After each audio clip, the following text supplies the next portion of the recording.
সকল প্রশংসার মালিককে, সকল ক্ষমতার উৎসকে। কেউ যেটা পারে না পারে কে, কেউ যেটা দেখে না দেখে কে, কেউ যেটা দেয় না দেয় কে। সে আল্লাহর জন্য আওয়াজ করে আমরা সবাই বলবো কালিমাতুশ শুকর, আলহামদুলিল্লাহ। সবাই পড়ছি রব্বানা লাকাল হামদ হামদান কাসীরান তাইয়িবান মুবারাকান ফীহি ইয়া রাব্বি লাকাল হামদু কামা ইয়ানবাগি লিজালালি ওয়াজহিকা ওয়া আযীমি সুলতানিকা। লাকাল হামদু বিল ঈমান, লাকাল হামদু বিল ইসলাম, লাকাল হামদু বিল কুরআন। আমরা প্রশংসা করলাম কার? সব সময় প্রশংসা করবো কার? আমরা যেন বেশি বেশি রব্বে কারিমের প্রশংসা করতে পারি। আল্লাহ তুমি তৌফিক দান করো। আমরা আল্লাহর কাছে ফরিয়াদ করি, আল্লাহ তাআলা আজকে এই মাহফিলটা যেন আমাদের নাজাতের ওসিলা বানায়। আমরা বলি আমিন। আপনারা কেমন আছেন? সবাই ভালো আছেন? সুস্থ আছেন তো? আমিও আলহামদুলিল্লাহ ভালো আছি। কখন আসছেন আপনারা?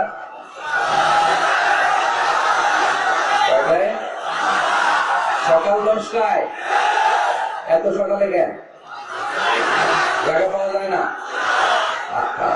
কি দিয়ে বিদায় দিবে এই ভাইগুলারে?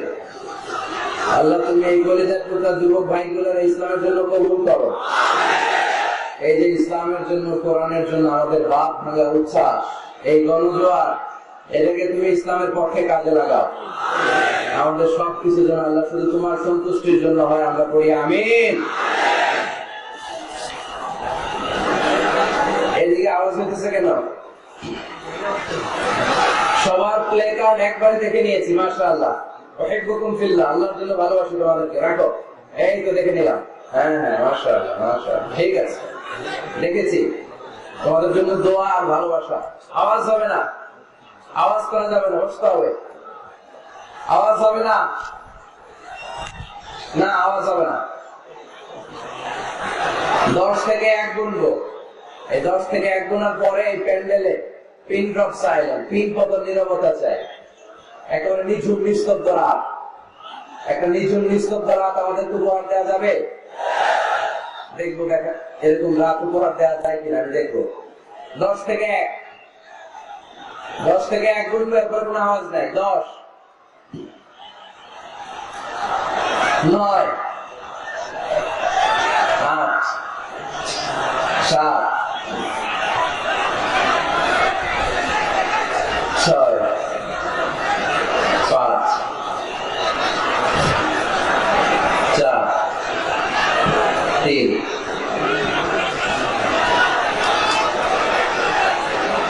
2, 1, 0। বিসমিল্লাহি তাআলা। দক্ষিণ হাজীপুর পাটোয়ারি বাড়ির জামে মসজিদ সংলগ্ন মাঠ, পানপাড়া, রামগঞ্জ। দুপুর একটা প্রোগ্রাম ছিল রামগতি, আর এটা হচ্ছে রামগঞ্জ, লক্ষ্মীপুর। আজকের প্রোগ্রামের প্রধান মেহমান জনাব অ্যাডভোকেট মোহাম্মদ নুরুদ্দিন চৌধুরী নয়ন, সাধারণ সম্পাদক লক্ষ্মীপুর জেলা আওয়ামী লীগ। ভাইজান আসছে। আমন্ত্রিত মেহমান জনাব মোহাম্মদ আনোয়ার হোসেন, অফিসার ইনচার্জ, রামগঞ্জ থানা, লক্ষ্মীপুর। আছে না? আচ্ছা, মাশাআল্লাহ মাশাআল্লাহ মাশাআল্লাহ। বসেন বসেন, অফিসার ইনচার্জ ভাই চলে আসছে। পুলিশ ভাইরা অনেক হেল্প করে আমাদের। আল্লাহর মেহেরবানি আর পুলিশ ভাইদের কোঅপারেশন, এটা না থাকলে এই ধাক্কা সামলে আমাদের ওঠা সম্ভব না। আল্লাহ ভাইদেরকে তুমি ইসলামের জন্য কবুল করো। প্রোগ্রামের উদ্বোধন করেছেন আল্লাহর রাসূল সৈয়দ মোহাম্মদ মাহবুব ইজ্জুদ্দিন তাহের জাফরি আল মাদানী। হুজুর আসছিলেন? হ্যাঁ, মাশাআল্লাহ। আলোচনা করেছেন আমার শ্রদ্ধাভাজন বড় ভাই, মুহাদ্দিস, মুহাক্কিক, আলিম নিহরি, মুহাদ্দিস আবু নাসর আশরাফি, প্রধান মুহাদ্দিস হাজীগঞ্জ আহমদিয়া কামিল মাদ্রাসা। ভাইয়ের আলোচনা মনোযোগ দিয়ে শুনছিলেন তো? যা বলছে এটা নিয়ে যেতে পারবেন তো? অসাধারণ আলোচনা করেন, সুবক্তা। আমি নিজেও ভাইয়ের আলোচনা মাঝে মাঝে ইউটিউবে শুনি, অনেক কিছু শিখি। একটা ইমান স্পিরিট জাগে শরীরে, ঠিক না? এই জজবাগুলোর দরকার আছে না নাই? আমরা আমাদের প্রিয় ভাই মুহাদ্দিস আবু নাসর আশরাফি ভাইয়ের জন্য দোয়া করি, আল্লাহ তাআলা আমার ভাইকে সুস্থ রাখুক। কোরআনের কথাগুলো যেমনি বলিষ্ঠ কণ্ঠে তিনি ছড়িয়ে দিচ্ছেন, এর ধারাবাহিকতা আমরণ যেন তিনি অব্যাহত রাখতে পারেন, আল্লাহ তৌফিক দান করুন। আরো জোরে করবো আমিন। কথা বলেছেন আমাদের সকলের প্রিয় মুফতি আমির হামজা ভাই, শুনছিলেন আপনারা? খতিব আদ-দ্বীন মেডিকেল কলেজ হাসপাতাল, জামে মসজিদ, ঢাকা। ও হামজা ভাই খতিব হয়ে গেছেন নাকি? আমি তো বললাম না এখনো খতিব হয়েছে। মাশাআল্লাহ, হামজা ভাই চমৎকার আলোচনা করেন, একেবারে কোরআন থেকে কোট করে, হাদিস থেকে কোট করে, মানুষকে বুঝিয়ে দেন। এরকম আমির হামজা বাংলাদেশে আরো দরকার আছে না নাই? আল্লাহ আমাদের আমির হামজা ভাইকে তুমি কবুল করো। কথা বলেছেন প্রিয় ভাই কারি শোয়েব আহমদ আশরাফি, কথা বলেছেন প্রিয় ভাই মাওলানা হুসাইন আহমেদ মাহফুজ, কথা বলেছেন মাওলানা জামশেদ আল মাক্কি, উম্মুল কুরা ইউনিভার্সিটি। যারাই কথা বলেছে নিঃসন্দেহে কোরআন সুন্নাহর আলোকে বলেছে। আমরা সবার জন্য দোয়া করি এই কথাগুলো যেন আমাদের নাজাতে ওসিলা হয়। আরো জোরে করি আমিন। প্রিয় ভাইরা, আমাদের সময় খুব কম, কথা অনেক বেশি, তাই ভূমিকাতে খুব বেশি কথা না বলে আমি সরাসরি আলোচনায় চলে যেতে চাই। আজকে আমি সাহাবাদের জীবনী থেকে কিছু কথা আপনাদের সাথে শেয়ার করব, কারণ সাহাবারা হচ্ছে আমাদের ইন্সপায়ারেশন, দে আর আওয়ার ইন্সপায়ারেশন, দে আর আওয়ার মোটিভেশন। তারা আমাদের মডেল। শাহরুখ খান আমাদের মডেল নয়, সালমান খান আমাদের মডেল নয়, ঋত্বিক রোশন আমাদের মডেল নয়, নায়ক নায়িকা, গায়ক গায়িকা, কোন সেলিব্রিটি আমাদের মডেল নয়। আমাদের মডেল হচ্ছে বিশ্বনবী, চিল্লায় বলেন ঠিক কিনা? আমাদের মডেল হচ্ছে বিশ্বনবী সাল্লাল্লাহু আলাইহি ওয়াসাল্লামের সাহাবারা। আল্লাহর হাবিব সাল্লাল্লাহু আলাইহি ওয়াসাল্লাম বলেছেন, তোমরা যদি উহুদ পাহাড় সমপরিমাণ, উহুদ পাহাড় সমপরিমাণ স্বর্ণ যদি আল্লাহর রাস্তায় দান করে দাও, আমার সাহাবারা যে এক মুঠ দান করেছিল, এক মুঠ দানের সমান হবে না। খবরদার, লা তাসুব্বু আসহাবি, আমার সাহাবাদেরকে গালি দিও না, কারণ আমার সাহাবাদের যুগ হচ্ছে শ্রেষ্ঠ যুগ। খায়রুল কুরুনি কারনি সুম্মা আল্লাযীনা ইয়ালুনাহুম, সুম্মা আল্লাযীনা ইয়ালুনাহুম।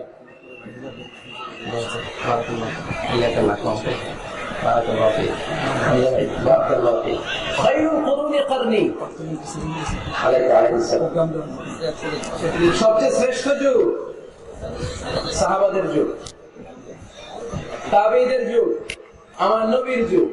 আমার নবীর যুগ সবচেয়ে শ্রেষ্ঠ যুগ, সাহাবাদের যুগ সবচেয়ে শ্রেষ্ঠ যুগ, তাবেঈদের যুগ সবচেয়ে শ্রেষ্ঠ যুগ। নাকি এখন যে বিজ্ঞানের উৎকর্ষতার যুগ, আমাদের রকেট আছে, রকেট লঞ্চার আছে, ব্যালিস্টিক ক্ষেপণাস্ত্র আছে, আমরা বঙ্গবন্ধু স্যাটেলাইট আকাশে পাঠিয়েছি, গোটা বিশ্বকে আমরা চোখ ধাঁধানো অনেক কিছু দিয়েছি, তাই বলে কি আমাদের যুগ শ্রেষ্ঠ যুগ? কথা বলে খায়রুল কুরুনি কারনি।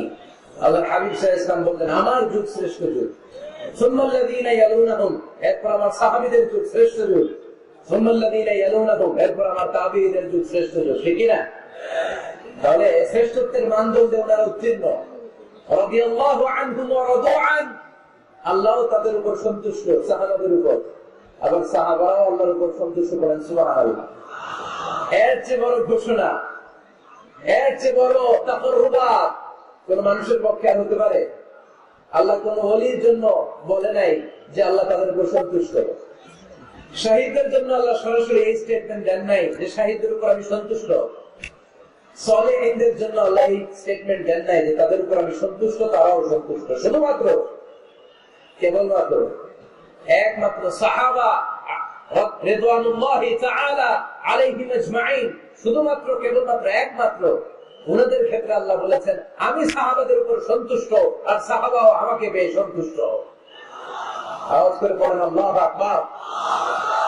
এজন্য ওনারা হচ্ছে আমাদের model. The companions of our beloved prophet, they are our model. সাহাবারা আমাদের মডেল। আমরা যদি অনুসরণ করি, অনুকরণ করি, কাউকে ফলো করি, তবে বিশ্বনবীকে আর বিশ্বনবীর সাহাবাদেরকে। ঠিক কিনা? একমত না দ্বিমত? জোরে বলতে হবে। এজন্য রাব্বুল আলামিন বলেন, মুহাম্মাদুর রাসূলুল্লাহি ওয়াল্লাযীনা মা'আহু আশিদ্দাউ على الكفار رحماء بينهم মুহাম্মদ সাল্লাল্লাহু আলাইহি ওয়াসাল্লাম হলেন আল্লাহর রাসূল। আরে আল্লাহর রাসূলের সাথে যারা থাকে মানে সাহাবারা, আশিদ্দাউ আলাল কুফার, তারা কাফেরদের ব্যাপারে বজ্রকঠোর, রহমাউ বাইনাহুম, নিজেরা নিজেরা পুষ্পকোমল। পড়েন সুবহানাল্লাহ। সাহাবারা কাফেরদের ব্যাপারে কি? বজ্রকঠোর। আওয়াজ করে বলতে হবে, কাফেরদের ব্যাপারে কি? বজ্রকঠোর। আর নিজেরা নিজেরা পুষ্পকোমল। আমরা হয়ে গেছি উল্টা, আমরা নিজেরা নিজেরা বজ্রকঠোর, তাই না? একজন আরেকজনের ছায়া দেখতে পারি না, একজন আরেকজনের নাম শুনতে পারি না। আমরা যে ভাই, আমরা যে ভাই ভাই, আমরা যে মুসলিম, এটা আমরা ভুলে গেছি, ঠিক কিনা? আমাদের কোরআন কয়টা? একটু আওয়াজ করে বলতে হবে, কোরআন কয়টা? আমাদের রব কয়জন? নবী কয়জন? কাবা কয়টা? বাইতুল্লাহ কয়টা? মসজিদে নববী কয়টা? বদরের মাঠ কয়টা? উহুদের মাঠ কয়টা? কিন্তু আমাদের মধ্যে খেলাধুলি আছে না নাই?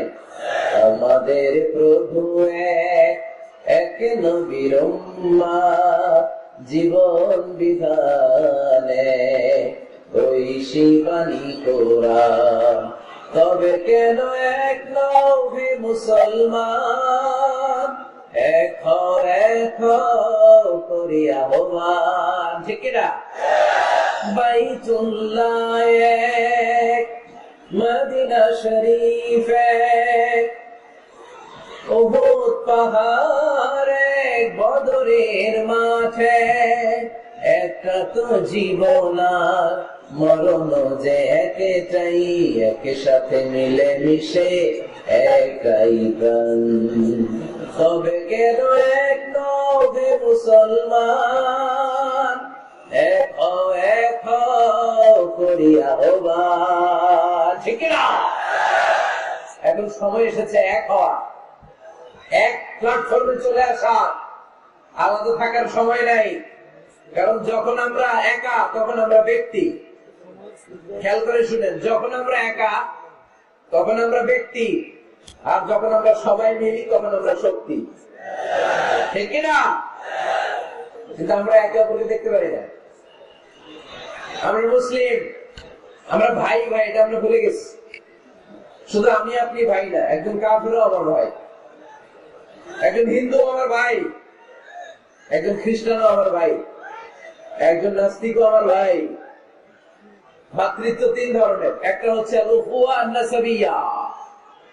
রক্তের বাঁধনের ভাই, আমার মায়ের পেটের যে ভাই সে হচ্ছে আমার রক্তের ভাই। আরেকটা হচ্ছে দিনী ভাই, আমরা সবাই কি ভাই? আওয়াজ করে বলতে হবে মুসলমান, কি ভাই? দিনী ভাই।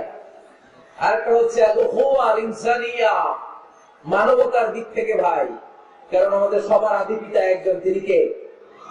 আদম আলাইহিস সালাম। সবার আদি পিতা একজন আদম, আদি মাতা একজন হাওয়া। সেই দৃষ্টিকোণ থেকে হিন্দু, মুসলমান, বৌদ্ধ, খ্রিস্টান, নাস্তিক সবাই কি? আওয়াজ করে বলতে হবে, সবাই কি? দেখেন, খ্রিস্টান আমার ভাই, হিন্দু আমার ভাই, নাস্তিক আমার ভাই, কিন্তু আমরা মুসলমান একে অপরকে ভালোবাসতে জানি না, কাছে টানতে জানি না, বুকে টানতে জানি না। এজন্য বিভেদ ভুলে যান, বিভেদের প্রাচীরকে ভেঙে চুরমার করে দেন, সবাই একসাথে হয়ে যায়, এক হয়ে যায়, নেক হয়ে যায়। বরকত নাজিল করবে কে? এখানে বিশৃঙ্খলা শুরু হলো কেন? কি কেউ যাচ্ছে, কেউ আসতেছে, ঘটনা কি?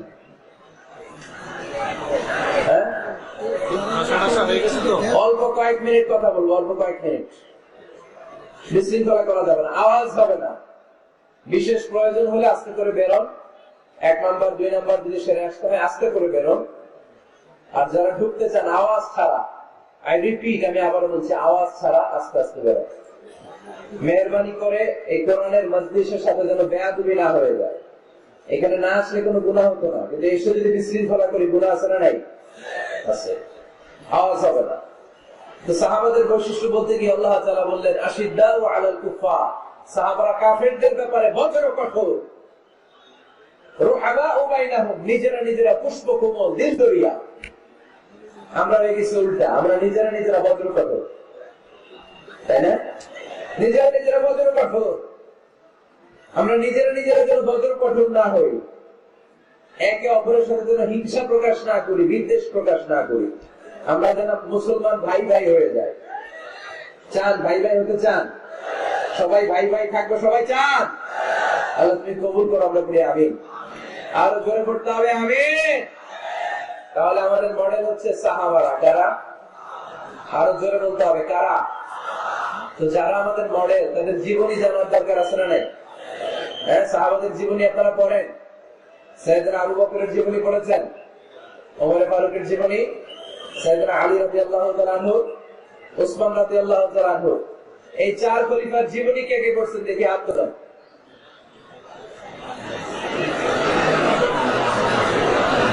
মাশাআল্লাহ, আপনারা বাকিরা কার জীবনী পড়ছেন? হ্যাঁ, আজকের এই মাহফিলটা, আমার আলোচনার সার্থকতা ঘটবে তখন যখন সবাই মিলে আমরা এই সিদ্ধান্ত নিতে পারবো যে আমাদের মডেল বিশ্বনবী, আমরা বিশ্বনবীর জীবনী করব। আমাদের মডেল সাহাবারা, আমরা সাহাবাদের জীবনী করব, এবং তাদের জীবনী থেকে যে চেতনা, যে প্রেরণা, যে অনুপ্রেরণা আমরা পাই, সেটা আমাদের জীবনে কাজে লাগাবো। ঠিক কিনা? যারা সাহাবাদের জীবনী পড়ে তারা কি কখনো মিথ্যা বলতে পারে? ঘুষ খেতে পারে? সুদ খেতে পারে? খাদ্যে ভেজাল দিতে পারে? মাছে ফরমালিন দিতে পারে? ওজনে কম দিতে পারে? ক্যাসিনোর ব্যবসা করতে পারে? পেঁয়াজের দাম বাড়াতে পারে? কোন মেয়েকে দর্শন করতে পারে? এগুলো হবে দেশপ্রেমিক, এগুলো হবে আল্লাহ।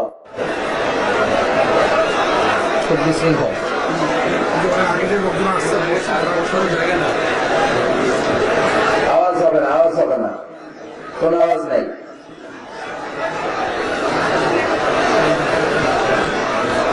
বেশি কষ্ট হচ্ছে?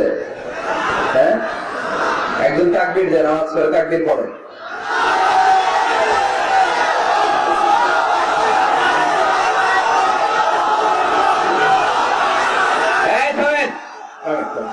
বলছি একজন তাকবীর দেন, সবাই কেন? একজন দেন, আপনি তাকবীর পড়েন।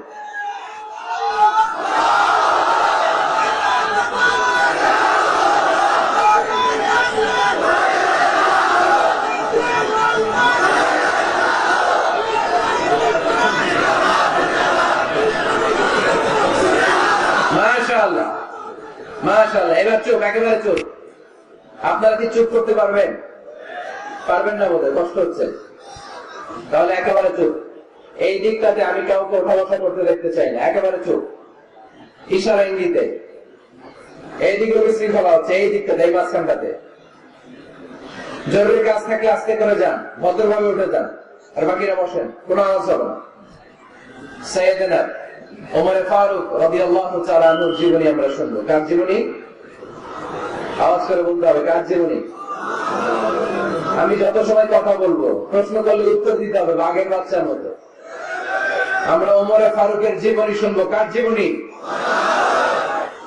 ওমর ফারুকের জীবনী। আল্লাহ তাআলা তিনটা ইমানি ধাক্কা ওনার হৃদয়ে দিয়ে ওনাকে ইসলামের জন্য কবুল করে নিয়েছেন। কয়টা ধাক্কা? সবাই বলতে হবে, আরো জোরে বলেন, কয়টা?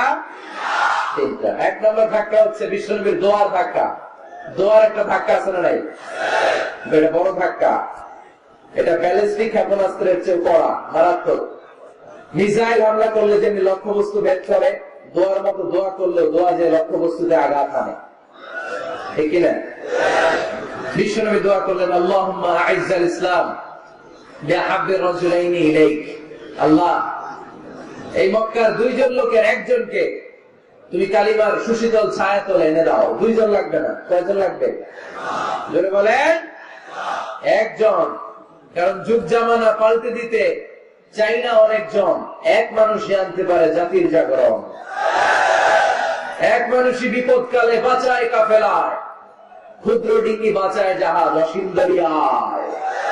এজন্য জামানা পাল্টে দিতে লাগে কয়জন?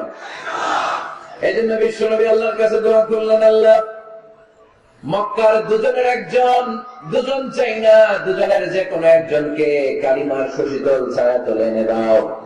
এক হলো ওমর ইবনুল খাত্তাব, হয়তো খাত্তাবের বেটা ওমরকে তুমি ইসলামের ভেতরে নিয়ে আসো। কিংবা আবি জাহাল ইবনে হিশাম, হিশামের বেটা আবু জাহেলকে তুমি মুসলমান বানায়া দাও।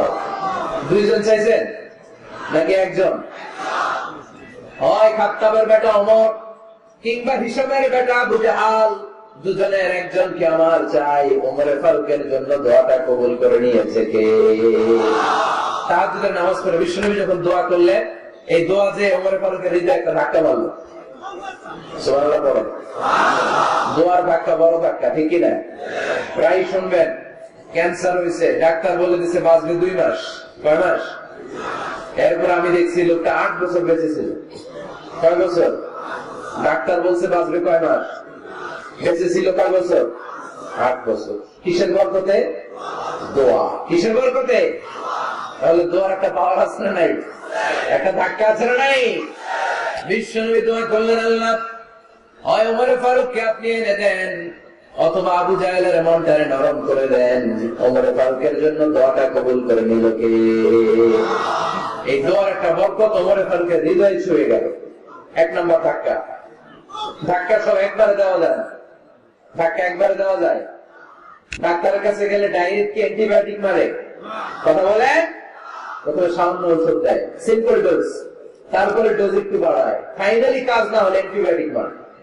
কথা বলেন। প্রথম ধাক্কাটা গেল তিনি দোয়ার ধাক্কা। বিশ্বনবী দোয়া করলেন, ওই দোয়ায় ওমরে ফারুকের হৃদয়ে ছুঁয়ে গেল। এরপরে রব্বুল আলামিন ওমরে ফারুককে ধাক্কা মারলেন কোরআনের একটা সূরা দিয়ে। সূরাটার নাম হলো সূরাতুল হাক্কা। কি সূরা? কোন সূরা দিয়ে ধাক্কা দিয়েছে?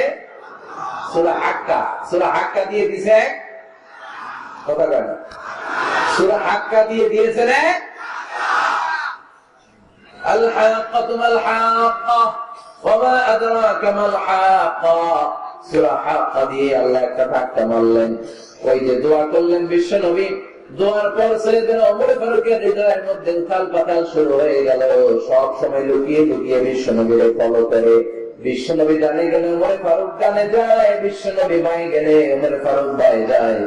বিশ্বনবী রাত্রিবেলা নামাজ পড়লে ওমর ফারুক পেছনে লুকিয়ে লুকিয়ে বিশ্বনবীর কোরআন শোনে। বিশ্বনবী মসজিদুল হারামের পাশে দাঁড়িয়ে রাতের ইশার সালাত আদায় করছিলেন। ওই টাইমে বিশ্বনবী সূরাতুল হাক্কা তেলাওয়াত করছিলেন। কোন সূরা? সূরাতুল হাক্কা বিশ্বনবী তেলাওয়াত করছেন। ওমর ফারুক মন্ত্রমুগ্ধ হয়ে বিশ্বনবীর কণ্ঠের তেলাওয়াত শুনে। বিশ্বনবীর তেলাওয়াতের কণ্ঠ আমাদের কণ্ঠের মতো নাকি? বিশ্বনবীর কণ্ঠ কারি বাসুদের কণ্ঠের মতো? আহমদ বিন ইউসুফের কণ্ঠের মতো? আমার নবীর কণ্ঠের সুরের ঝংকারের সাথে পৃথিবীর কোন কারি সাহেবের তুলনা চলবে? কত মধুর, কত সুন্দর, কত অসাধারণ তেলাওয়াত করতেন আমার বিশ্বনবী। একবার তেলাওয়াত শুনে পাগল না হয়ে কেউ থাকতে পারত না। বিশ্বনবী ওমর ফারুককে দেখেন নাই। ওমর ফারুক লুকিয়ে লুকিয়ে বিশ্বনবীর ফলো করে। বিশ্বনবী ইশার সালাতে সূরা হাক্কা তেলাওয়াত করতে আরম্ভ করলেন। তেলাওয়াত করতে করতে করতে করতে বিশ্বনবী সামনের দিকে যেতে লাগলেন। বিশ্বনবীর চমৎকার কণ্ঠের তেলাওয়াত শুনে ওমর ফারুক মুগ্ধ হতে লাগল। ওমর ফারুক অবাক, কিরে এত সুন্দর শব্দের গাঁথনি, এত সুন্দর বাক্য, এত সুন্দর অন্তমিল, এত সুন্দর কথা, এটা কবিতার মতো লাগে। মনে হয় মুহাম্মদ কবি হয়ে গেছে। কি হয়ে গেছে? সবাই বলে মনে হয় মুহাম্মদ কবি হয়ে গেছে। কাব্য প্রতিভা দিয়ে নিজেই কবিতা বানাইছে।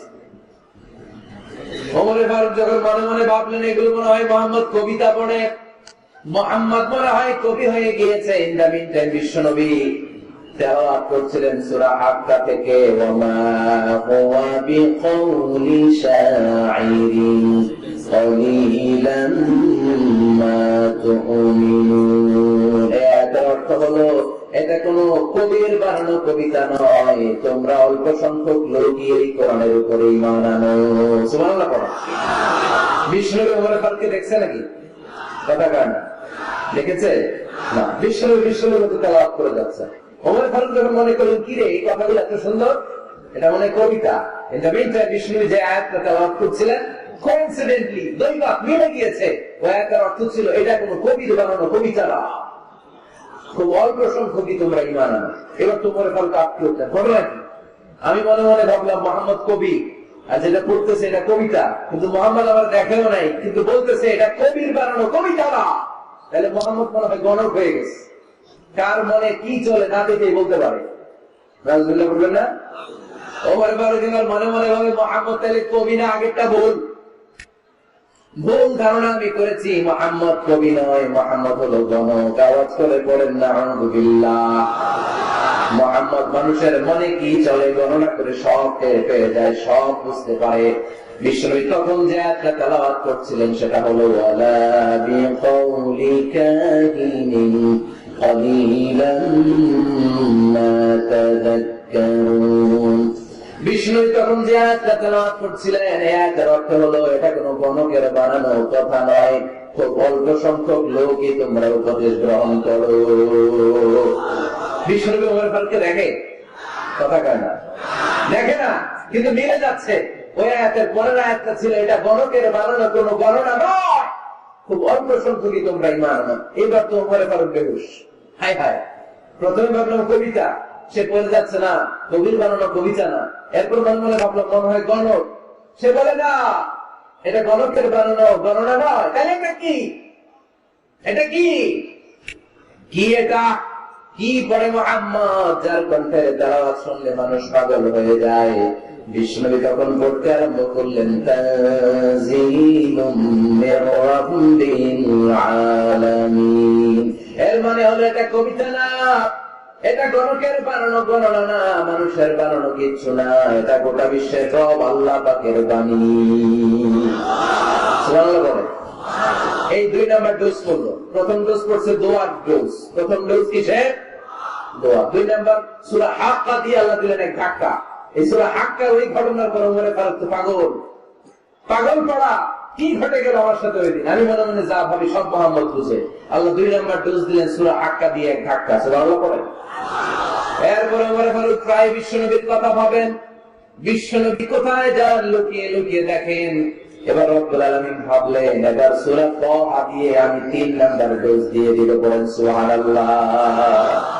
এবার 3 নাম্বার ডোজ পাবেন, কিন্তু শয়তান ওয়াসওয়াসা দিচ্ছে, ওমর ফারুক যাও, মক্কায় ঘোষণা হয়েছে মুহাম্মদের কল্লা এনে দিতে পারলে এত এত স্বর্ণ মুদ্রা। শয়তানের ওয়াসওয়াসায় আবার ভুল পথে হাঁটতে লাগলেন সাইয়েদনা ওমর। নাঙ্গা তলোয়ার নিয়ে বিশ্বনবীর মাথা কাটার জন্য বের হয়ে গেলেন। বনু যাহারা গোত্রের একটা লোক বলে, ওমর তুমি কোথায় যাও? ওমর ফারুক বলেন মুহাম্মাদের কল্লা কাটার জন্য যাচ্ছি, বলেন নাউযুবিল্লাহ। আবু যাহারা গোত্রের লোক বলে তুমি মুহাম্মাদের কল্লা কাটতে যাও? আরে তোমার বোন ফাতিমা বিনতে খাত্তাব আর তোমার বোনের জামাই সাঈদ, এরা তো দুজন কালিমা পড়ে মুসলমান হয়ে গেছে। আরে মুহাম্মাদের কল্লা পরে কেটে আগে ঘর সামলাও, যে ওমর আগে ঘর সামলাও, পরে তুমি মুহাম্মাদের কল্লা কাটতে যাও। ওমর ফারুক রেগে গেলেন, রাস্তা ঘুরিয়ে বাড়ির দিকে চলতে আরম্ভ করলেন। রাগে তিনি গড়গড় করছেন। ওমর ফারুকের বোন ফাতিমা বিনতে খাত্তাব, বোনের জামাই সাঈদ, তাদের দুইজনকে খাব্বাব রাদিয়াল্লাহু তাআলা আনহু সূরা তাহা ঘরের ভিতরে তেলাওয়াত করে শোনাচ্ছিল, বলেন সুবহানাল্লাহ। সূরা তাহা দিয়ে আল্লাহ একটু করে ধাক্কা মারবে আরেকটা। ওমর ফারুক যখন আসলেন, ওমর ফারুকের আওয়াজ শুনে খাব্বাব রাদিয়াল্লাহু তাআলা আনহু লুকিয়ে গেলেন। ওমর ফারুক দরজার মধ্যে কড়া নাড়লেন। বোন বলে, কে তুমি? সাইয়েদনা ওমর বললেন, আমি ওমর। খুলে দেওয়া হলো। ঘরের ভেতরে ঢুকেই কথা নাই বার্তা নাই, নিজের আপন বোনকে মারতে শুরু করলো। ওমর বোন জামাইকে আঘাত করতে শুরু করলো, মারতে মারতে নিজের কলিজার টুকরা বোনকে, বোনের জামাইকে সাইয়েদনা ওমর ফারুক পিটাতে পিটাতে রক্তাক্ত করে ফেললেন। গা দিয়ে ফিনকি বের হয়ে যখন রক্ত বের হয়, সাইয়েদনা ওমর ফারুকের দিলের মধ্যে মায়া তৈরি হয়ে যায়। সাইয়েদনা ওমর ফারুক বললেন, আমার কলিজার টুকরা বোন আর বোন জামাই, তোরা কেন মুহাম্মাদের কথায় পাগল হলি? বুঝলাম না কেন মক্কার লোকগুলো পাগল পড়া হয়ে সব মুহাম্মাদের দলে চলে যায়। কি এমন কথা মুহাম্মদ তোদের শোনায়, কি এমন বাণী তোদের শোনায় যে বাণী শুনে সব তোরা মুহাম্মাদের দলে চলে গেলি? কি আছে মুহাম্মাদের কাছে? কি কি জাদুটা? কি কি জাদু খালি সেখানে? আমার একটু দেখা। বোন ফাতেমা বলে, না ভাই, ইন্নাকা রিজিসতু মিন নাপাক, লা ইয়ামাসসুহু ইল্লাল মুতাহহারুন, পাক পবিত্র না হয়ে আল্লাহর এই কালামে স্পর্শ করা যায় নাকি? আওয়াজ করে বলেন, স্পর্শ করা যায়? ভাই তুমি গোসল করে আসো, তাহলে তোমার হাতে তুলে দিব, তুমি পড়লেই বুঝতে পারবা কি আছে আল্লাহর এই কোরআনে। সুবহানাল্লাহ পড়েন। সাইয়েদনা ওমর ফারুক গোসল করে আসলেন, বোন এবার সূরা তাহা চামড়ার মধ্যে সূরাতু তাহার কিছু অংশ লিখে খাব্বাব রাদিয়াল্লাহু তাআলা লুকিয়েছিলেন, ওরা হাত থেকে সূরা তাহার অংশটা নিয়ে সাইয়েদনা ওমর ফারুকের বোন ওমর ফারুকের হাতে দিয়ে বলল, ভাই তুমি আসার আগে এই অংশটা সবাই মিলে তেলাওয়াত করছিলাম। ওমর ফারুকের হৃদয়টা তখন একেবারে নরম, কারণ আগে ধাক্কা খাইছি কয়টা, জোরে বলতে হবে। প্রথম ধাক্কাটা কিসের? হ্যাঁ, দোয়া। দ্বিতীয়টা ধাক্কা, সূরার নাম ধাক্কা দিয়ে দিয়েছেন আল্লাহ, ধাক্কা। এবার দিল সূরা তাহার ধাক্কা। ওমর ফারুক হাতে নিলেন, খুব ভালো আরবি জানতেন, চমৎকার আরবির অর্থ বুঝতেন, কারণ আরবি ভাষাভাষী মানুষ। হাতে নিয়ে নজর দেওয়ার পরে ওনার চোখ দিয়ে দাঁড় দাঁড় করে পানি বের হয়ে গেল। ওমর ফারুক আয়াতগুলোর দিকে তাকিয়ে পড়তে আরম্ভ করলেন, তাহা মা আনজালনা আলাইকাল কুরআনা লিতাশকা ইল্লা তাযকিরাতান লিমান ইয়াখশা تنزيلا ممن خلق الأرض والسماوات العلا। سبحان الله। উনি পড়তে আরম্ভ করলেন, তাহা মা আনজালনা আলাইকাল কুরআনা লিতাশকা, এই কোরআনকে হতভাগা জাতি হিসেবে থাকার জন্য তোমাদের উপর নাযিল করি নাই। তানজিলাম মিম্মান খালাকাল আরদা ওয়াস সামাওয়াতিল উলা, এটা ওই রবের পক্ষ থেকে, ওই সত্তার পক্ষ থেকে নাযিল হয়েছে, যেই রব জমিন তৈরি করেছেন, যেই রব বিশাল সুবিশাল আকাশ তৈরি করেছে। সুবহানাল্লাহ। সূরা তাহা এই চমৎকার অসাধারণ শব্দ গাঁথনি দিয়ে এই আয়াতগুলো যখন পড়তে আরম্ভ করলেন, ওমর ফারুক আর নিজের উপর ব্যালেন্স রাখতে পারলেন না, আর ধরে রাখতে পারলেন না। এবার ডাইরেক্ট অ্যাকশন। এবার কি? এবার কি? 3 নম্বর ধাক্কা খেয়ে সূরা তাহার ধাক্কা খেয়ে আর সামলাতে পারলেন না, পাগলের মতো হয়ে গেলেন। বলতে আরম্ভ করলেন, আইনা মুহাম্মদ, মুহাম্মদ কোথায়? সাইয়েদনা খাব্বাব বললেন, বিশ্বনবী সাফা পাহাড়ের পাদদেশে দারুল আরকাম ইবনে আবিল আরকামের ঘরে বসে বসে লুকিয়ে লুকিয়ে কোরআনের দাওয়াত দিচ্ছে। ওমর, তুমি যদি মুহাম্মদ সাল্লাল্লাহু আলাইহি ওয়াসাল্লামের দেখা পেতে চাও, তাড়াতাড়ি দারুল আরকামের ঘরের দিকে ছুটে যাও। ওমর ফারুক তলোয়ার নিয়ে ছুটলেন, পাগলের মতো ছুটলেন, আর ধৈর্য ধারণ করতে পারেন না। বিশ্বনবীর নূরানী চেহারাটা একবার দেখার জন্য পাগলের মতো ছুটতে আরম্ভ করলেন। ওমর ফারুককে দারুল আরকামের কাছে আসতে দেখে বিশ্বনবীর চাচা হামজা ইবনে আব্দুল মুত্তালিব এসে বলে, নবী তাড়াতাড়ি দারুল আরকামের ঘর থেকে আপনি পালিয়ে অন্য কোথাও চলে যান। ওই যে ওমর ইবনে খাত্তাব নাঙ্গা তলোয়ার নিয়ে আপনার উপর আক্রমণ করার জন্য ছুটে আসছে গো নবী। বিশ্বনবী বললেন, ও আমার সাহাবারা, ও আমার চাচা হামজা, সবাই আপনারা সরে যান, ওমরে আসতে দেন, ওমরে বাধা দিয়েন না। কারণ কিছুদিন আগে তাহাজ্জুদের নামাজ পড়ে আমি আল্লাহর কাছে একটা বিশেষ দোয়া করেছি, আমার মন বলছে ওই দোয়াটা আল্লাহ কবুল করতে শুরু করেছে। ওমর ফারুক চলে আসলেন, এসে কোনো কথা নেই, চিৎকার দিয়ে বললেন, আশহাদু আল্লা ইলাহা ইল্লাল্লাহ ওয়া আশহাদু আন্না মুহাম্মাদান আবদুহু ওয়া রাসূলুহু, আমি সাক্ষ্য দিলাম আল্লাহ এক, অদ্বিতীয়, আল্লাহ ছাড়া কোনো ইলাহা নাই, নিশ্চয় আপনি মুহাম্মদ আল্লাহর বান্দা এবং রাসূল। সুবহানাল্লাহ বলেন। এই কালমা শাহাদাতের ভিতরে আল্লাহর কথা, আমার নবীর কথা ঢুকিয়ে দিয়েছে কে? ঝিনুকের ভেতর লুকিয়ে থাকে যেমন মতি, ঝিনুকের ভেতর লুকিয়ে থাকে যেমন মতি, কালমা শাহাদাতে আছে আল্লাহর জ্যোতি, কালমা শাহাদাতে আছে আল্লাহর জ্যোতি। পড়েন, ঝিনুকের ভেতর লুকিয়ে থাকে যেমন মতি, ঝিনুকের ভেতর লুকিয়ে থাকে যেমন মতি, কালমা শাহাদাতে আছে আল্লাহর জ্যোতি, কালমা শাহাদাতে আছে আল্লাহর জ্যোতি। বলেন আল্লাহু আকবার। ওই শাহাদাতের জ্যোতি সাইয়েদনা ওমর ফারুকের হৃদয়টারে উজালা করে দিল। দুনিয়ার সব ভয়কে পেছনে ফেলে এক আল্লাহর ভয় অন্তরে ধারণ করে আওয়াজ করে করলেন, আশহাদু আল্লা ইলাহা ইল্লাল্লাহ ওয়াহদাহু লা শারীকা লাহু ওয়া আশহাদু আন্না মুহাম্মাদান আবদুহু ওয়া রাসূলুহু। বলেন সুবহানাল্লাহ। তিনটা ধাক্কা। কয়টা? সবাই বলতে হবে কয়টা? প্রথম ধাক্কাটা দোয়া, দ্বিতীয় ধাক্কা ধাক্কা, তৃতীয় ধাক্কা সূরা তাহা। তিনটা ধাক্কার মাধ্যমে সাইয়েদনা ওমর ফারুককে মুসলমানদের লিডার বানায় দিল কে? ওমর ফারুক কালিমা পড়ে মুসলমান হয়ে গেছে। নও-মুসলিম সাহাবাদের মধ্যে আনন্দের বন্যা বয়ে গেল। বিশ্বনবী খুশি হয়ে গেলেন, আল্লাহ শুকরিয়া করলেন, আল্লাহ তুমি আমার দোয়া ফিরিয়ে দাও নাই। আমি বলেছি দুজনের একজনকে চাই, তুমি ওমর ফারুককে দান করেছো। বলেন আলহামদুলিল্লাহ। এবার ওমর ফারুক বিশ্বনবীর প্রশ্ন করলেন, নবী আলাসনা আলাল হক, আমি প্রশ্ন করে উত্তর দেন আমরা কি সত্যের উপর নাই? বিশ্বনবী বললেন, বালা ওমর, আমরা এই সত্যের উপরে আছি। আমাদের কোরআন কি সত্য নয়? বিশ্বনবী বললেন, কোরআনও সত্য। আমাদের রব আল্লাহ কি সত্য নয়? বিশ্বনবী বললেন, সত্য।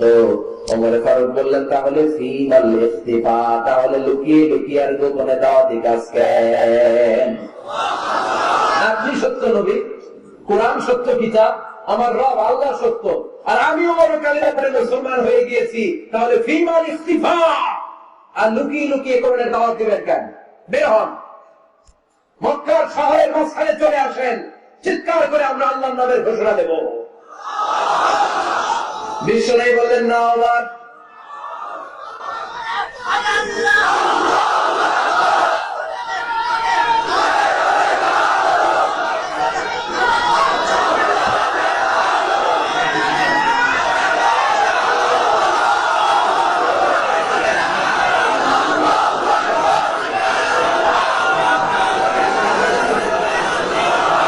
বিশ্বনবী ডেকে বললেন, না ওমর, এটা মাক্কি জীবন, ওমর এটা মাক্কি জীবন, এখানে দাওয়াতি কাজ করবো লুকিয়ে লুকিয়ে আস্তে আস্তে। আল্লাহ যখন আমাদেরকে বিজয়ী করে দিবেন তখন আমরা প্রকাশ্যে দাওয়াত দিলে কোনো সমস্যা নাই। সাইয়েদনা ওমর ফারুক বলেন, না ও নবী, আমার উপর ছেড়ে দেন, আমি দেখবো আপনি আমারে শুধু মক্কার জমির একটা মিছিল দেওয়ার অনুমতি দেন। কিসের অনুমতি? আল্লাহর নামের তাকবীর দেওয়ার অনুমতি দেন। বিশ্বনবী বলেন, ঠিক আছে, সাবধানে তাকবীর দিও। ওমর ফারুক তাকবীর দেওয়ার জন্য লক্ষ্য আরম্ভ করলেন। নও-মুসলিম 11 জন সাহাবাকে খুঁজে পেলেন। কয়জন? ওমর ফারুক বললেন 11 জনই চলবে। 11 জনকে 2 লাইন করলেন। কয় লাইন? পিছনে 6 জন, সামনে 5 জন। পিছনের লাইনের নেতা বানিয়ে দিলেন বিশ্বনবীর চাচা হামজা ইবনে আব্দুল মুত্তালিবকে। প্রথম লাইনের 5 জনের নেতৃত্ব দিতে আরম্ভ করলেন সাইয়েদনা ওমর ফারুক নিজেই। 2 লাইন তাকবীর দিতে জানলে বেশি মানুষ লাগে না, 10 জন দিয়ে গোটা বিশ্বটারে কাঁপিয়ে দেওয়া যায়। 11 জন, 6 আর 5। ওমর ফারুক সামনে দাঁড়ালেন। ওমর ফারুক সামনে দাঁড়িয়ে এবার আল্লাহর নামের স্লোগান দিবেন। ওমর ফারুক বললেন, আমরা খুব লম্বা চূড়া স্লোগান দিব না, খুব ছোট্ট, দারুল আরকামের ঘর থেকে কাবা ঘর পর্যন্ত, বাইতুল্লাহ পর্যন্ত, এতটুকু জায়গা আমরা তাকবীর দিতে দিতে সামনের দিকে এগোবো। পৃথিবীর কোন শক্তি আমাদেরকে থামায় দিতে পারবে না। ওমর ফারুক তখন এক বাক্যের একটা ভাষণ দিলেন। কয় বাক্যে? ওমর ফারুক সামনে দাঁড়িয়ে বললেন, মান আরাদা আন তাসকুলা উম্মু ইয়াতামা ওয়ালাদু তারমিলা যাওজাতুহু ফালিয়াসুদ্দানি। কে আছো? মান আরাদা আন তাসকুলা উম্মু, কে আছো মায়ের বুক খালি করতে চাও? ইয়াতামা ওয়ালাদু, কে আছো বাচ্চাগুলার, সন্তানগুলার ইয়াতীম বানাতে চাও? তারমিলা যাওজাতুহু, কার তো বড় বুকের পাটা আছে দেখি, কে আছো স্ত্রীকে বিধবা বানাতে চাও? বুকের পাটা থাকলে আমি ওমরের থামাও, যদি সাহস থাকে আমি ওমরের মিছিল থামাও। ওমর ফারুক শুরু করলেন, আল্লাহু আকবার, আল্লাহু আকবার, আল্লাহু আকবার। স্লোগান দিতে দিতে সাইয়েদনা ওমর ফারুক কাবার গিলাফ যে স্পর্শ করলেন। ওমর ফারুকের এই স্লোগান কেউ থামাতে পারে নাই। কিয়ামত পর্যন্ত এই আল্লাহর নামের স্লোগান কেউ থামাতে পারবে না। চিল্লায় বলো ঠিক কিনা?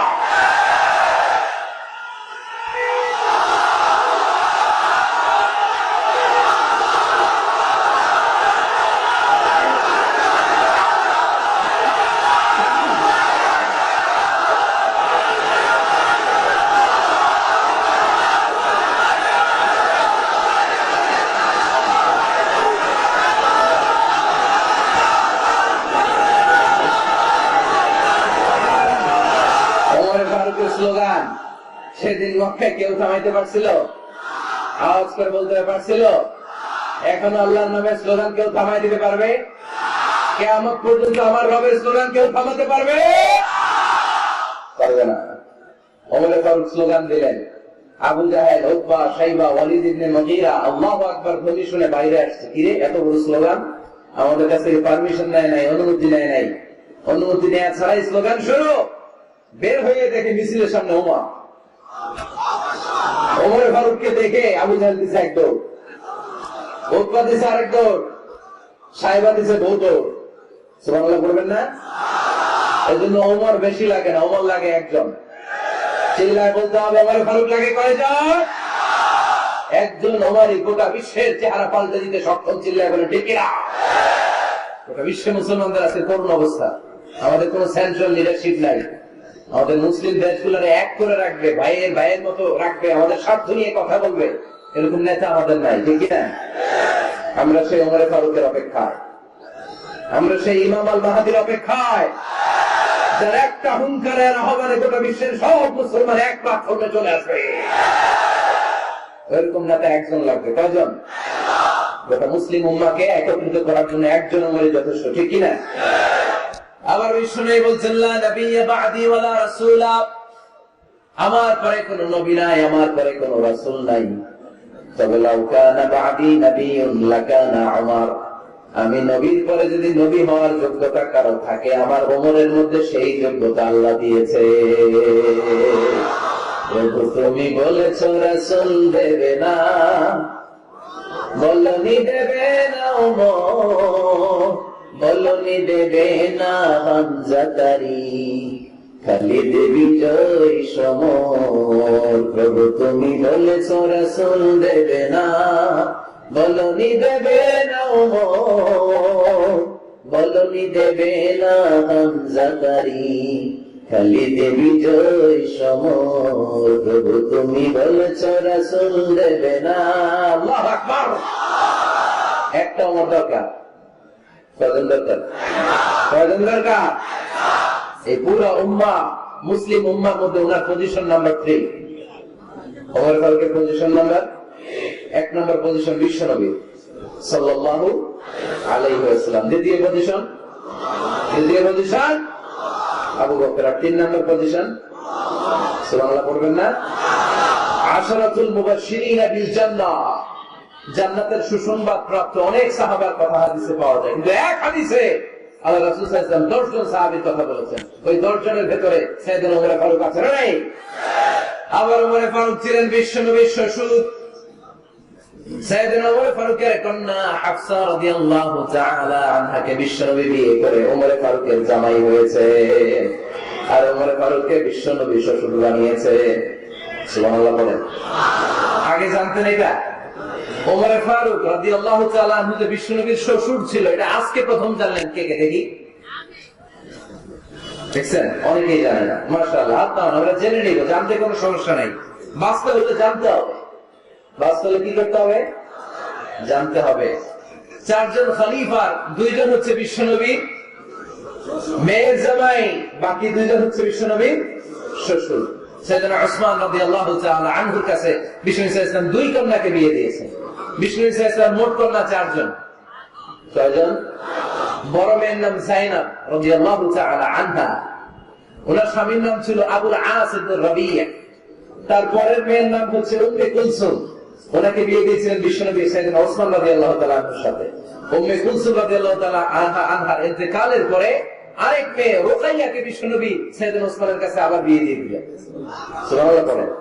আর সবচেয়ে ছোট্ট কন্যা ফাতেমা রাদিয়াল্লাহু তাআলা আনহাকে বিয়ে দিয়ে দিলেন নিজের চাচাতো ভাই সাইয়েদনা আলী রাদিয়াল্লাহু তাআলা আনহুর সাথে। তার মানে সাইয়েদনা ওসমান আর সাইয়েদনা আলী ছিল বিশ্বনবীর মেয়ের জামাই, ঠিক কিনা? আর সাইয়েদনা আবু বকর রাদিয়াল্লাহু তাআলা আনহুর কন্যা আয়েশা রাদিয়াল্লাহু তাআলা আনহাকে বিশ্বনবী বিয়ে করে আবু বকর রাদিয়াল্লাহু তাআলা আনহুকে বানালেন শ্বশুর। আর ওমর ফারুকের কন্যা হাফসা রাদিয়াল্লাহু তাআলা আনহাকে বিয়ে করে ওমর ফারুককেও বানালেন শ্বশুর। তাহলে 4 খলিফার 2 জন জামাই। 2 জন? আওয়াজ করে বলতে হবে, 4 খলিফার 2 জন, বাকি 2 জন। ওমরে ফারুক রাদিয়াল্লাহু তাআলা আনহুকে আল্লাহ তাআলা জ্ঞানও দিয়েছেন, আবার প্রজ্ঞাও দিয়েছেন। জ্ঞান আর আল্লাহর ভয়, তাকওয়া। আমার প্রিয় ভাইরা, রামগঞ্জের ভাইরা, তাই না?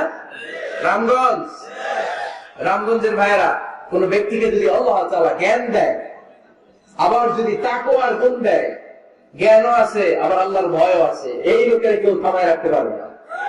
এর কেউ থামায় রাখতে পারে না, সে গোটা বিশ্ব জয় করবে।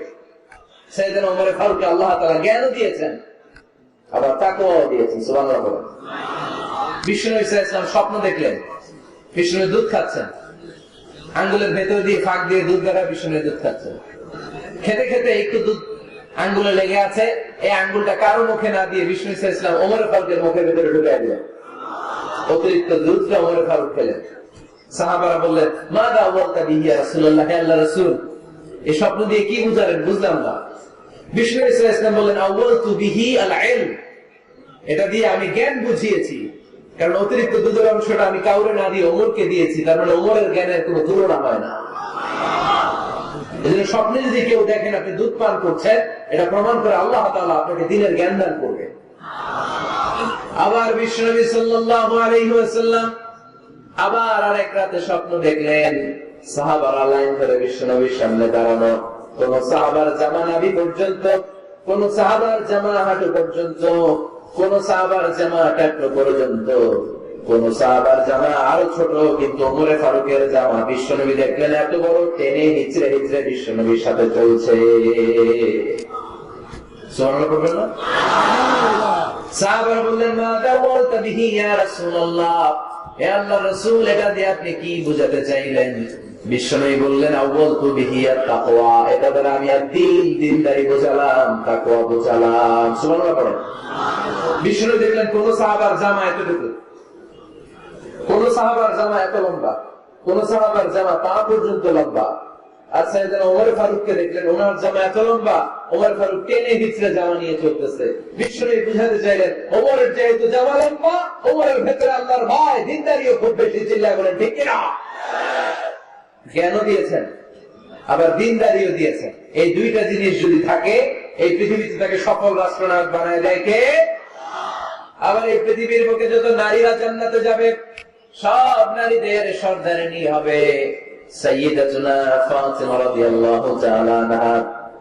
এই দুনিয়াতে যত যুবকরা জান্নাতে যাবে, তাদের সর্দার হবে সাইয়েদনা হাসান আর হুসাইন রাদিয়াল্লাহু তাআলা আনহুমা। আর এই দুনিয়ার বুকে যত বয়স্ক মানুষেরা জান্নাতে ঢুকবে, তাদের নেতৃত্ব দিবেন সাইয়েদনা আবু বকর আর সাইয়েদনা উমর। বয়স্ক যারা আছেন, আপনাদের নেতৃত্ব দিবে কে? হ্যাঁ, একজন তো আল্লাহ। না, আল্লাহ তো তোমার জান্নাত দিবে, তোমার জান্নাতে নিয়ে যাবে কে? সাইয়েদনা আবু বকর, সাইয়েদনা উমর। আর ইয়াং যারা তোমরা এসেছো, তোমরা যখন জান্নাতে ঢুকবে, তোমাদের লিডারশিপ নিবে কে? হাসান আর হুসাইন রাদিয়াল্লাহু তাআলা আনহুমা। আর নারীরা যারা জান্নাতে প্রবেশ করবে, এই নারীদের নেতৃত্ব দিবে বিশ্বনবীর কলিজার টুকরা, নয়নের পুতুলি সাইয়্যিদাতুনা ফাতিমা রাদিয়াল্লাহু তাআলা আনহা। সুবহানাল্লাহ বলবেন না? Omar Faruk, the super hero of Muslim ummah। আমরা কাদেরকে সুপার হিরো বানায় রাখছি আমরা জানি না। এই নায়ক নায়িকা, গায়ক গায়িকা, মডেলরা, চোখ ধাঁধানো গ্ল্যামার নিয়ে যারা চলে, এরা আমাদের মডেল নয়। আমাদের মডেল সাইয়েদনা ওমর ফারুক। ঠিক কিনা? ঠিক কিনা? ওমর ফারুক মসজিদে নববীর খতিব, খুতবা দিচ্ছেন। আপনারা কথা শুনতেছেন? কষ্ট হচ্ছে? কষ্ট হচ্ছে কার কার দিনই? তোমার বাইরে রাখেন বেশি দিয়ে, এই জায়গায় বেশি লাফালাফি করতেছ, আর লাফাবো না, ঠান্ডা মাথায় শোনো। ওকে, মাশাআল্লাহ, ভালো ছিল। থাক, বাজার দরকার নেই, এমনি বসে থাকবে। মনোযোগ আছে না গেছে? আছে? আচ্ছা, আরো কয়েক মিনিট শুনবেন না? আচ্ছা।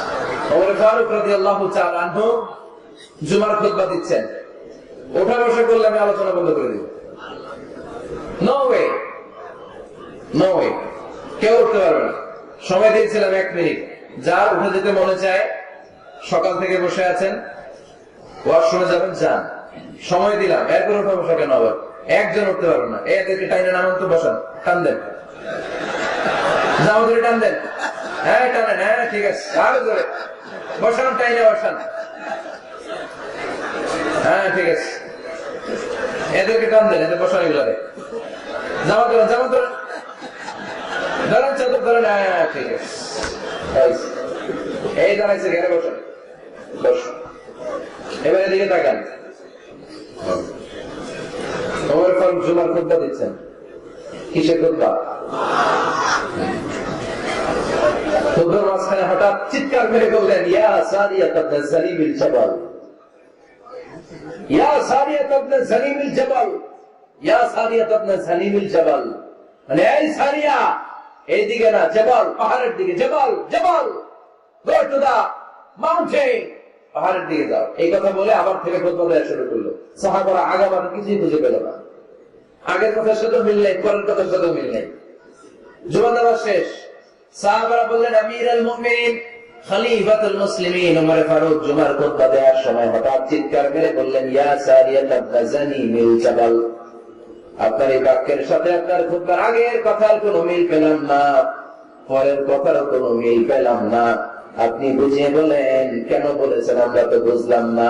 সাইয়েদনা ওমর ফারুক বলেন, আমি যখন জুমার খুতবা দিচ্ছি হঠাৎ আমার চোখের মধ্যে ভেসে উঠলো ওই যে গত কয়েক মাস আগে আমি আমার মুসলিম সেনাপতিকে ইরানে, পারস্যে, ওই ইরানের বিশাল রাজ্যে যুদ্ধের জন্য পাঠিয়েছি। আমি দেখলাম যুদ্ধের একটা ভয়ঙ্কর মুহূর্তে আমার মুসলিম সেনাপতি ভুল দিকে চলতে আরম্ভ করেছে। বাম দিকে তার পাহাড়, ডান দিকে উপত্যকা। ডান দিকে যদি সে চলে যায়, উপত্যকায় চলে যায়, শত্রু বাহিনীর হাতে ধরা খেয়ে সব মারা যাবে। আর আমার সেনাপতি যদি মুসলিম বাহিনীকে নিয়ে পাহাড়ের উপর উঠে যায়, আল্লাহর মেহেরবানিতে এই যুদ্ধ তারা জয়লাভ করবে। এজন্য আমি মসজিদের মিম্বারে দাঁড়িয়ে রব্বুল আলামিন আমার চোখের সামনে ওই যুদ্ধক্ষেত্রের দৃশ্যপটটা তুলে ধরেছে। ওইটা দেখে আমি এখানে দাঁড়িয়ে আমার সেনাপতিকে কমান্ড দিয়েছি। বলেন সুবহানাল্লাহ। যেন কোনো মানুষ না, এটা জুমার মিম্বারে দাঁড়িয়ে 1000 কিলোমিটার দূর পারস্যে কি হচ্ছে সেটাও দেখতে পেতেন আল্লাহর মেহেরবানিতে। সুবহানাল্লাহ বলো। সাহাবারা বিশ্বাস করে নিলেন, কিন্তু মুনাফিক টাইপের যেগুলো, এগুলো বলে এটা আবার কেমন কথা? উনি আছেন মদিনার মিম্বারের মধ্যে দাঁড়িয়ে, হাজার হাজার কিলোমিটার দূরে কি হচ্ছে উনি দেখবেন কেমনে? এরা বিশ্বাস করলো না। সাহাবারা সবাই বিশ্বাস করলো, মুনাফিক গুলো বিশ্বাস করলো না। তারা মনে মনে ভাবলো, এই মুসলিম সেনাপতি বিজয়ের বেশে যেদিন মদিনায় আসবে, আমরা মদিনার উপকণ্ঠে দাঁড়িয়ে থাকবো, ওদেরকে জিজ্ঞাসা করবো এমন এমন দিন ওমর ফারুকের কণ্ঠের কোন আওয়াজ শুনতে পেরেছিলে কিনা। বিজয়ী বেশে সাহাবারা যখন ফিরে আসতো, সব মুমিনরা আহলান ওয়া সাহলান জানাতে ওনাদেরকে রিসিভ করতে যেত, মুনাফিক গুলো যেত না। কিন্তু ওই দিন মুনাফিকরা সবার আগে যায় হাজির। মুসলিম সেনাপতি যখন ঢুকলো, জিজ্ঞেস করলো, মুসলিম সেনাপতি এতদিন আগের কথা, জুমার দিন দুপুর বেলা যুদ্ধক্ষেত্রে হঠাৎ করে আমিরুল মুমিনিনের কোন কথা তুমি তোমার কান দিয়ে শুনতে পেরেছিলে কিনা বলো। সেনাপতি বলল, তোমরা কেমন করে বুঝলা, কেমন করে তোমরা জানলা? তোমরা ঠিকই জেনেছ, ঠিকই ধরেছ, ঠিকই বলেছ। যুদ্ধের কঠিন মুহূর্তে ভুল করে আমি উপত্যকার দিকে মুসলিম বাহিনীকে নিয়ে ছুটতে আরম্ভ করেছিলাম। হঠাৎ করে আমিরুল মুমিনিনের একটা কণ্ঠ আমার কানের ভেতরে ভেসে আসলো। আমি শুনতে পেলাম, ইয়া সারিয়াত ইবনে জালিমিল জাবাল, ডান দিকে উপত্যকার দিকে যেও না, তাড়াতাড়ি বাম দিকে পাহাড়ের উপর চলে যাও। শুনেছি আমি, আমার নিজ কানে শুনেছি। তোমরা কি করে জানলে? আমি নিজে শুনেছি। সেদিন আমিরুল মুমিনিনের ইনস্ট্রাকশন, এই গাইডলাইন যদি আমরা ফলো করতে না পারতাম, শত্রু বাহিনীর হাতে আমরা কচুকাটা হতাম। আমাদের চেহারা, আমাদের আত্মীয় স্বজনরা তোমরা কেউ দেখতে পেতে না। বলেন সুবহানাল্লাহ। This is our super hero. আমাদের সুপার হিরোর নাম কি? চিল্লায় বলতে হবে, ওমর ফারুক রাদিয়াল্লাহু তাআলা আনহু। এভাবে গাইডলাইন দিয়েছেন উম্মাহকে, এভাবে ইনস্ট্রাকশন দিয়েছেন।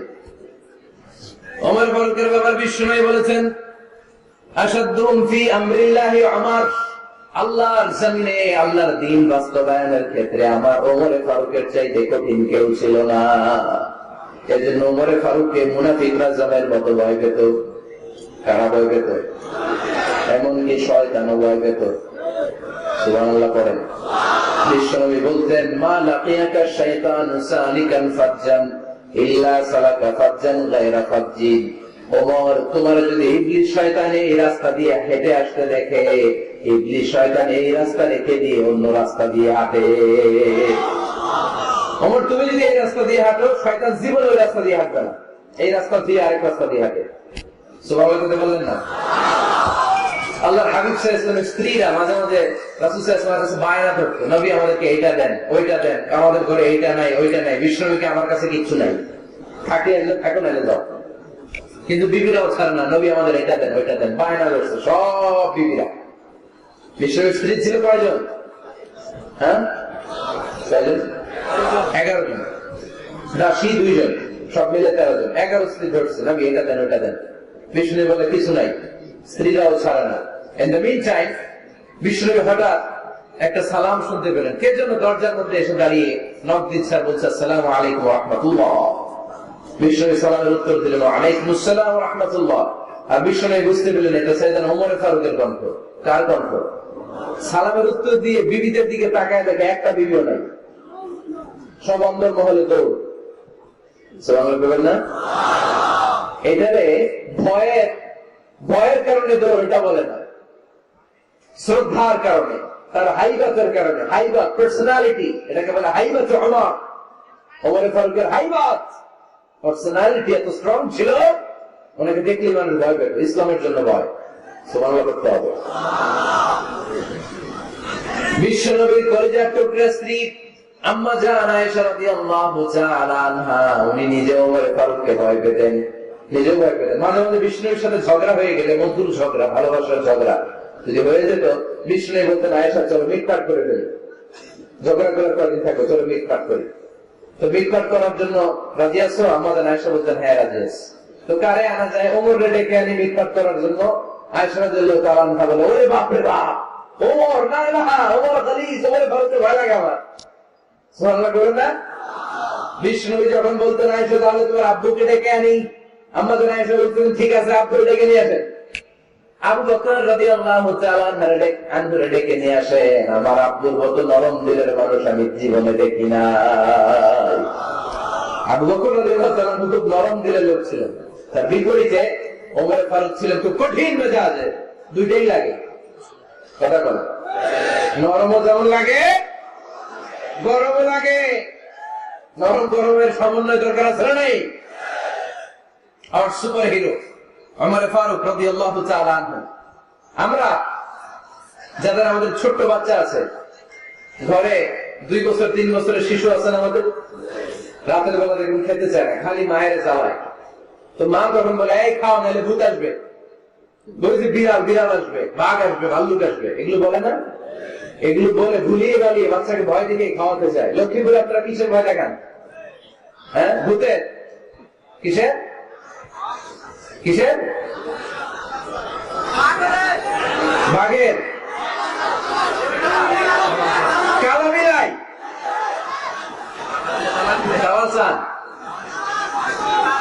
আচ্ছা, তো এই যে বাঘ আসবে, ভাল্লুক আসবে, তাড়াতাড়ি খাও, বাঘ আসবে। বাঘের কথা শুনলে বাচ্চারা খেয়ে ফেলে ভয়। এই ভূত আসলো, ভূত, তাড়াতাড়ি খা, না খাইলে ভূতে ধরবে তো, খা, সাথে সাথে খায়। মদিনাতে যখন ওমর ফারুক রাদিয়াল্লাহু তাআলা আনহু মদিনার খলিফা, তখন মদিনার বাচ্চারা মাদেরকে এরকম জ্বালাতো, খেতে চাইতো না। মায়েরা খাবার নিয়ে বাচ্চাদের পেছনে ঘুরতো। তখন মদিনার মায়েরা বাচ্চাদেরকে বলতো, তাড়াতাড়ি খাও, হা হুয়া ইয়াতি ওমর, হুয়া ওমর, তাড়াতাড়ি খাও, এই যে ওমর আসতেছে, ওমর ওমর আসতেছে শুনলেই বাচ্চারা তাড়াতাড়ি খেয়ে ফেলতো, বাঘের মতো ভয় পেত। চিল্লায় বলেন আল্লাহু আকবার। মুসলিম ইতিহাসে প্রথম চিফ জাস্টিস আবু বকর রাদিয়াল্লাহু তাআলা আনহু যখন খলিফা, চিফ জাস্টিস বানাই দিয়েছেন ওমর ফারুককে। সর্বপ্রথম কোরআন সংকলনের পরামর্শ দিয়েছেন সাইয়েদনা ওমর ফারুক। এই যে কোরআন 114 সূরা 30 পারা, আগে কি এরকম ছিল? কথা বলতে কেন? আগে গাছের পাতায় লেখা ছিল, পশুর চামড়ায় লেখা ছিল, ওটের হাড্ডির মধ্যে লেখা ছিল কোরআন। এভাবে যখন হাফেজে কোরআন সাহাবারা শহীদ হতে আরম্ভ করলো, এক যুদ্ধে টানা 70 জন হাফেজে কোরআন সাহাবা নিহত হলেন, শহীদ হলেন। ওমর ফারুক তখন আবু বকর রাদিয়াল্লাহু তাআলা আনহুর কাছে যেয়ে বললেন, আবু বকর, আপনি কোরআন জমা করেন, সব কোরআনের কপিগুলো একসাথে করে এরকম একটা কোরআন করেন। আবু বকর বললেন, না, আমার নবী যেটা করেন আমি এটা করতে পারি না। কিন্তু ওমর ফারুক ছাড়েন, আর এটা করেন, করলে ভালো হবে, গোটা মুসলিম উম্মাহ উপকৃত হবে। বারবার বারবার বারবার সাইয়েদনা আবু বকর রাদিয়াল্লাহু তাআলা আনহুকে এত জোরাজুরি করতেছিলেন, অবশেষে আবু বকর রাদিয়াল্লাহু তাআলা আনহু বললেন, ওমর ফারুকের জোরাজুরিতে এই কাজের জন্য আল্লাহ তাআলা আমার হৃদয়টাকে খুলে দিলেন। আল্লাহ আমার হৃদয়ের ভিতরে ইলহাম করে দিলেন, আর আল্লাহ বুঝাতে চাইলেন, আবু বকর, ওমরের কথাই শোনো, ওমর যেটা বলে তেমনটাই করো। কারণ ওমর ফারুককে বলা হয় মুহাদ্দিস। কি বলে? সবাই বলেন কি বলে? মুহাদ্দিস না মিয়া? মুহাদ্দিস মানে যে হাদিস বিশারদ, আর মুহাদ্দিস মানে যার মুখ থেকে আল্লাহর কথাগুলো বের হয়। আল্লাহ কি বলতে চায় আল্লাহ তাআলা ওই কথাগুলো, ওই ভাবনাগুলো ওই লোকের মুখ দিয়ে বের করে দেয়। জোরে বলেন সুবহানাল্লাহ। বিষ্ণু বললেন, লিকুল্লি উম্মাতিন মুহাদ্দিস, সব উম্মতের মধ্যে আল্লাহ তাআলা একজন করে মুহাদ্দিস পাঠায়। আমার উম্মতের মধ্যে মুহাদ্দিস লোকটার নাম হলো ওমর। বিভিন্ন সময়ে ওমর ফারুক যেমনটা ভাবতেন ঠিক তেমন কোরআনের আয়াত পাঠিয়েছে কে? মদিনার সবচেয়ে বড় মুনাফিকের নাম হচ্ছে আব্দুল্লাহ ইবনে উবাই ইবনে সালুল। নাম শুনছেন? মুনাফিক ছিলেন তো আপনারা? ভিতরে এক বাইরে আরেক, তার নাম সর্দার হচ্ছে আব্দুল্লাহ ইবনে উবাই ইবনে সালুল। ইন্তেকালের পরে তার ছেলে আব্দুল্লাহ এসে বলে, ইয়া রাসূলুল্লাহ, এটা চমৎকার ঘটনা, মনোযোগ দিয়ে শোনেন। ইয়া রাসূলুল্লাহ, আমার আব্বা আব্দুল্লাহ ইবনে উবাই ইবনে সালুল মুনাফিকদের লিডার, আপনিও জানেন আমিও জানি, কিন্তু আমার তো বাবা, আমার কি, আমার তো মায়া লাগে। ইয়া রাসূলুল্লাহ, আমার আব্বা ইন্তেকাল করেছে, আপনার গায়ে একটা জামা খুলে দেন। কি খুলে দেন? এই জামাটা দিয়ে আমার বাবার দাফন দিব, আর আপনি যে আমার বাবার জানাজার নামাজের ইমামতি করবেন, আসেন। ওমর ফারুক বললেন, না, আপনি যাবেন না। বিশ্বনবী দয়ার নবী, মায়ার নবী, রহমতের নবী, মায়া লেগে গেছে। আব্দুল্লাহ চোখের পানি দেখে যেতে আরম্ভ করলেন। ওমর ফারুক বললেন, খবরদার, নবী যাবেন না। বিশ্বনবী যাওয়ার জন্য রওনা হলেন। ওমর ফারুক বিশ্বনবীর চুল পাটে নিতে বললেন। সুবহানাল্লাহ। আমাদের দেশে কি বলতাম আমরা? বেয়াদবি করছে না? না, সম্পর্কটা এমন ছিল। ওমর ফারুক জুব্বা টেনে ধরেছেন। যখন আল্লাহ আয়াত নাযিল করলেন, ইস্তাগফির লাহুম আও লা তাস্তাগফির লাহুম ওয়া ইন তাস্তাগফির লাহুম 70 মাররাতান ফালান ইয়াগফিরাল্লাহু লাহুম। বিশ্বনবী ওমর ফারুককে সরিয়ে দিয়ে জুব্বাটা হ্যাচকা টান মেরে জানাজার নামাজের ইমামতি করে আসলেন। আসার সাথে সাথে ওমর ফারুকের পক্ষে আল্লাহ আয়াত নাযিল করলেন, নবী, ইস্তাগফির লাকুম আও লা তাস্তাগফির লাকুম, আপনি মুনাফিক সর্দারের জন্য ক্ষমা চান কিংবা না চান, জুব্বা দেন কিংবা কাঁদেন, যাই করেন না কেন, 70 বার যদি এই মুনাফিক সর্দারের জন্য আপনি ক্ষমা চান, আমি আল্লাহ আপনার এই দোয়া কবুল করব না। খবরদার, এটাই ফার্স্ট, এটাই লাস্ট। আর কোন মুনাফিকের জানাজা দিতে আপনি যাবেন না। ওমর ফারুকের পক্ষে কোরআনের আয়াত নাযিল করেছে কে? এরকম ওমর আমাদের কয়টা লাগবে? চিল্লায় বলতে হবে কয়টা? কারণ সাইয়েদনা ওমর ফারুক আমাদের অনুপ্রেরণা, সাইয়েদনা আবু বকর আমাদের অনুপ্রেরণা, হামজা আমাদের অনুপ্রেরণা, সাইয়েদনা বেলাল ইবনে রাবাহ আমাদের অনুপ্রেরণা। নায়ক নায়িকা, গায়ক গায়িকা আমাদের অনুপ্রেরণা নয়। এজন্য আমরা সাহাবীদের জীবনী পড়ব। রাজি আছেন? হাত তুলে আল্লাহ দেখান, আওয়াজ করে বলেন আল্লাহ, আরো জোরে বলেন আল্লাহ। নবীর সাহাবারা আমাদের মডেল, আমরা যেন সাহাবাদের দেখানো পথে মতে থাকতে পারি, চলতে পারি, আমল করতে পারি, সমাজটাকে পরিবর্তন করতে পারি। তুমি তৌফিক দাও, আমিন। আর জোরে বলি আমিন। আমরা যখন সাহাবাদের জীবনী করি, ওমর ফারুকের জীবনীতে অসাধারণ অনেক অনুপ্রেরণা আপনি খুঁজে পাবেন। সাইয়েদনা আবু বকরের জীবনী থেকে অনেক অনুপ্রেরণা আপনি খুঁজে পাবেন। এগুলো আপনার ঈমানকে চাঙ্গা করবে, আল্লাহর পথে অটুট থাকতে আপনাকে সহায়তা করবে। রাজি আছেন তো সবাই? আল্লাহ আমাদের সবাইকে কথাগুলো বুঝা আমল করার তৌফিক দান করুন। আমরা সবাই পড়ি আমিন। আপনারা ভালো